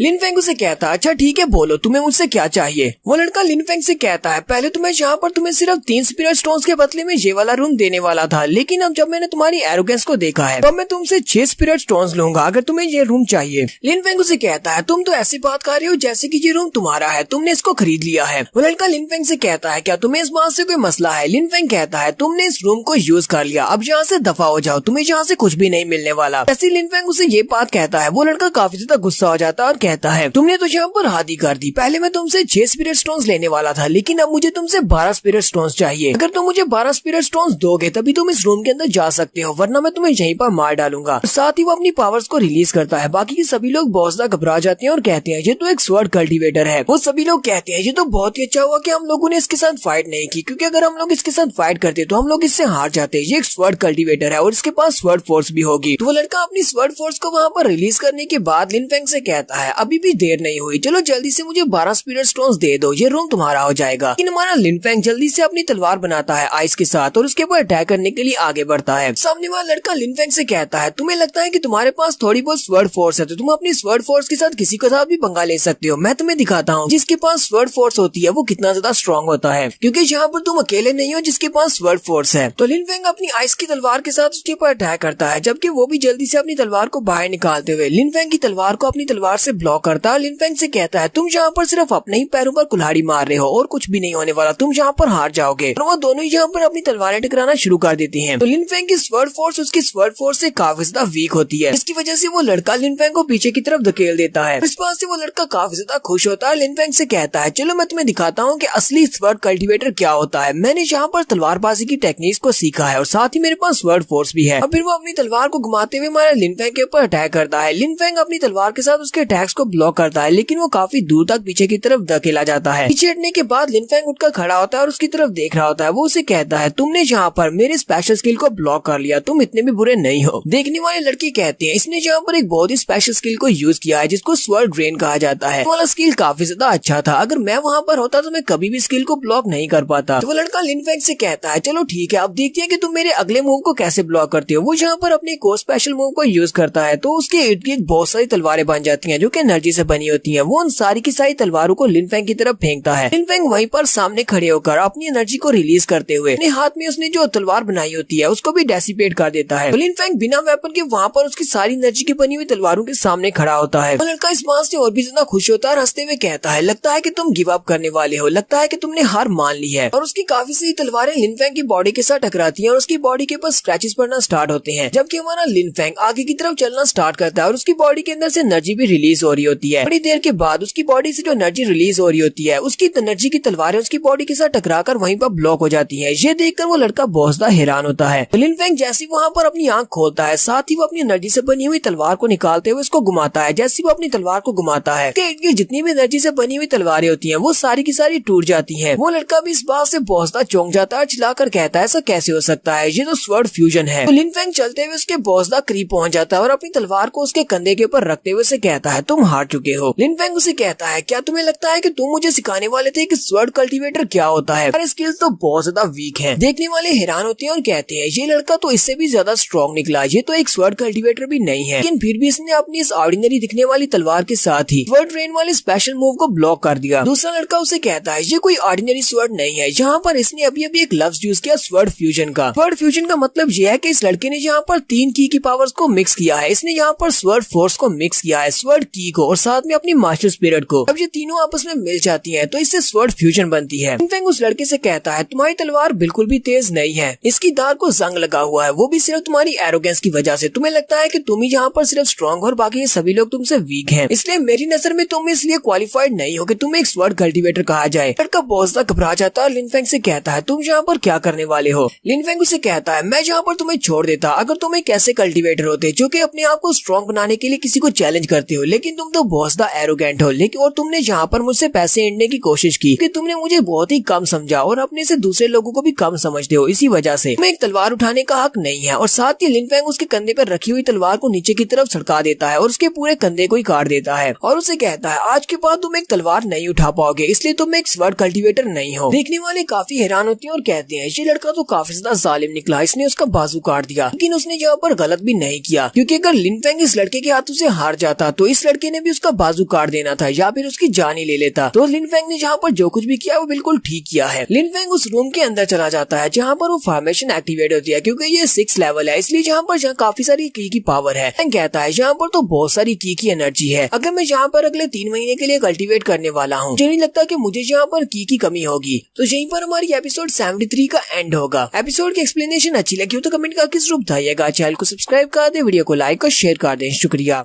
तो गाइस कैसे हैं आप सब लोग? डार्क स्पिरिट के एपिसोड 74 के साथ हाजिर हूँ। एपिसोड 74 की शुरुआत में 10th फ्लोर का सीन दिखाया जाता है। वो लड़का जो कि लिनफेंग से मार खाने के बाद भाग गया था और उसने कहा था कि मैं अपने भाई को बुला कर लाऊंगा, तुम यहीं पर इंतजार करना। अपने भाई को वहाँ पर लेकर आ जाता है। उसके भाई का नाम हीमो है। वो लड़का वहाँ पर अपने भाई को लेकर आने के बाद उसे कहता है ब्रदर प्लीज मेरी हेल्प करो, मैं इस लड़के को अच्छा सबक सिखाना चाहता हूँ। उसका भाई अपने साथ एक और राइट हैंड मैन को भी लेकर आया होता है जो कि उसका चमचा है। वो उसे कहता है क्विटिंग, चलो जल्दी से आगे बढ़ो, अभी जाकर करो। क्विटिंग उसकी बात सुनने के बाद कहता है ठीक है ब्रदर मैं जाता हूँ, और वो बड़ी स्पीड से भागता हुआ जाता है और उस कल्टीवेशन डोर के ऊपर जाकर पंच मारता है। उसका पंच काफी ज्यादा पावरफुल होता है। इस रूम के अंदर हमारी फीफी होती है। फीफी उस रूम के अंदर बैठी होती है, तो बाहर से जब उसे पंच पड़ता है तो उसे भी महसूस होता है कि बाहर कोई है जो कि दरवाजे के साथ छेड़छाड़ कर रहा है। बाहर के पंच की वजह से फीफी के मुंह से ब्लड निकलना शुरू हो जाता है। फीफी कहती है लगता है कि वो लड़का यहाँ पर अपने साथ अपने साथियों को लेकर आया है लिनफेंग से बदला लेने के लिए। क्विटिंग चिल्लाकर बाहर से कहता है लड़के चलो जल्दी से बाहर निकल आओ। तो बुली लड़का लड़का भी हंसते हुए कह रहा होता है, तुम्हें क्या हो गया, क्या तुम इतने बड़े डरपोक हो जो तुम डर के मारे वहाँ से बाहर नहीं निकल रहे? मैंने तुमसे कहा था कि मैं अपने भाई को लेकर आऊंगा, यहीं पर मेरा इंतजार करना। फिफी कहती है, लगता है कि ये लोग यहाँ पर लिनफेंग के लिए आए हैं, ये लिनफेंग से बदला लेना चाहते हैं। हीमो क्विटिंग से कहता है, तुम रुके क्यों हो, दरवाजे के ऊपर पंचेस मारते रहो। वो दरवाजे के ऊपर फिर से पंचेस मारना स्टार्ट करता है। जब जब वो दरवाजे के ऊपर पंचेस मारता है, अंदर फीफी को भी काफी ज्यादा पेन महसूस होता है, वो भी जख्मी होती जाती है। फीफी कहती है, मुझे यहीं पर ये सब कुछ बर्दाश्त करना होगा, क्योंकि अगर मैं अभी यहाँ से बाहर निकली तो ये सभी लोग मेरी बहुत ज्यादा इंसल्ट करेंगे, मेरे साथ बहुत ज्यादा बुरा बर्ताव करेंगे, इससे लिनफेंग की मुश्किल में और ज्यादा इजाफा हो जाएगा। दरवाजे के ऊपर बार बार पंचेस मार रहा होता है। पंचेस मारने की वजह से फीफी काफी ज्यादा परेशान हो जाती है। वो अपने कानों पे हाथ रख लेती है और वहीं पर चिल्ला रही होती है, लेकिन वो अंदर से बाहर नहीं निकलती। वो थोड़ी देर के लिए वहाँ पर खड़ा रहता है और उसके बाद अपने भाई से कहता है, मुझे नहीं लगता कि वो अपने रूम से बाहर निकलने वाला है। तो छोटा भाई क्विटिंग से कहता है, क्विटिंग जल्दी से चेक करो कि स्लॉट के अंदर कितने ज्यादा क्रिस्टल्स हैं, क्या वो कितने दिन तक इस रूम के अंदर रहने वाला है। क्विटिंग उसके अंदर चेक करता और कहता है, यहाँ पर 3 क्रिस्टल्स हैं, पूरे 3 महीने के लिए इसी रूम के अंदर रहने वाला है। हीमो क्विटिंग की बात सुनने के बाद कहता है, चलो ठीक है, हम लोग 3 महीने के बाद यहाँ पर वापस आएंगे, जब वो रूम से बाहर निकलेगा तब हम लोग इससे बदला लेंगे। और वो जल्दी से पीछे की तरफ मुड़ जाता है। जाने से पहले वो क्विटिंग से कहता है, क्विटिंग तुम यहीं पर रुकना। क्विटिंग उसे कहता है, ठीक है, मैं छोटे भाई के साथ यहीं पर रुकूंगा, और वो वहाँ से चला जाता है। जबकि छोटा भाई सोच रहा होता है, मैं बड़ी मुश्किल से इसको यहाँ पर लेकर आया था अपना बदला लेने के लिए, हम दोनों सगे भाई नहीं है, इसी वजह से ये मेरी मदद करना ही नहीं चाहता था, इसको तो यहाँ पर बहाना मिल गया यहाँ से जाने का। लेकिन चलो खैर, इसने कम से कम मेरी यहाँ पर हेल्प तो की, और ऊपर से क्विटिंग तो यहीं पर है। छोटा भाई क्विटिंग से कहता है, क्विटिंग तुम इस दरवाजे के ऊपर पंचेस मारते रहो, एक सेकंड के लिए भी रुकना मत। और फिर से दरवाजे के ऊपर पंचेस मारना स्टार्ट कर देता है। यहीं से हमारा नेक्स्ट सीन 3 महीने के बाद का दिखाया जाता है। 3 महीने के बाद लिनफेंग के रूम का सीन दिखाते हैं। लिनफेंग के रूम के बाहर बहुत सारे लड़के खड़े होते हैं, क्योंकि उन्हें पता है कि 3 महीने पूरे हो चुके हैं और ये लड़का बाहर निकलने वाला है और उसके बाद रूम खाली हो जाएगा। उसी वक्त दरवाजे का बैरियर हट जाता है और लिनफेंग बाहर निकलता है। वो सभी लोग कहते हैं, वो तो बाहर निकल रहा है। तो लिनफेंग जैसे ही बाहर निकलकर उन सभी के सामने खड़ा होता है, वो सभी लोग घबराते हुए उसे कहते हैं, क्या तुम इस रूम को दोबारा यूज करने वाले हो या फिर तुम यहाँ से जाने वाले हो? यहाँ पर हमारा लिनफेंग हमें बताता है कि यहाँ पर सिर्फ 90 दिन तक बैट का कल्टीवेट करने की वजह से उसकी कल्टीवेशन एक लेवल के हिसाब से अप हो चुकी है। हमारा लिनफेंग अपनी सोल लेयर के 4th लेवल पर पहुंच चुका है। लिनफेंग उनकी बात को इग्नोर करते हुए सामने की तरफ चल पड़ता है और सोच रहा होता है, पता नहीं बाकी के सभी लोग कैसे होंगे, उन्होंने भी लेवल अप किया होगा या नहीं। लिनफेंग सीधा 10th फ्लोर की तरफ जा रहा है। क्विटिंग और छोटा भाई दोनों अभी भी दरवाजे के ऊपर पंचेस मार रहे होते हैं और हमारी ल्यूफी की हालत काफी ज्यादा खराब हो चुकी है। छोटा भाई काफी ज्यादा एक्साइटेड होता है और कहता है, पूरे 90 दिन गुजर चुके हैं और हम लोग बार बार इसके दरवाजे के ऊपर पंचेस मार रहे हैं, 90 दिन तक वो जरा भी कल्टीवेट नहीं कर पाया होगा, लेकिन हम बहुत ही जल्दी उसके क्रिस्टल्स की एनर्जी खत्म होने वाली है और उसका दरवाजा ओपन हो जाएगा, वो बाहर आ जाएगा। उसके बाद ये कहाँ पर जाएगा? तो वो काफी ज्यादा खुश होता है और कहता है, बहुत ही जल्दी दरवाजा ओपन होने वाला है, इसके मरने का वक्त आ चुका है। इस स्लॉट के अंदर क्रिस्टल्स की एनर्जी खत्म हो जाती है और वो दरवाजा ओपन हो जाता है। जैसे वो दरवाजा ओपन होता है, वो लड़का सामने की तरफ देखता है तो उसे सामने ल्यूफी दिखाई देती है, जो कि बहुत ही बुरी हालत में बैठी होती है। कहता है, तुम कौन हो, यहाँ पर एक औरत क्यों बैठी हुई है? पहले तो वो उसे देखकर काफी ज्यादा हैरान होता है, फिर साथ ही वो हंसना शुरू कर देता है और कहता है, ये तो बहुत ही अच्छी बात है, उस लड़के ने ये वाला स्पेशल रूम तुम्हें दिया है, इसका मतलब तो ये है कि तुम उस लड़के की काफी अच्छी दोस्त होगी या फिर तुम उसकी गर्लफ्रेंड होगी। अगर मैं यहाँ पर तुम्हारे साथ कुछ बुरा करता हूँ, देखते हैं कि उसके बाद उस लड़के का रिएक्शन क्या होगा।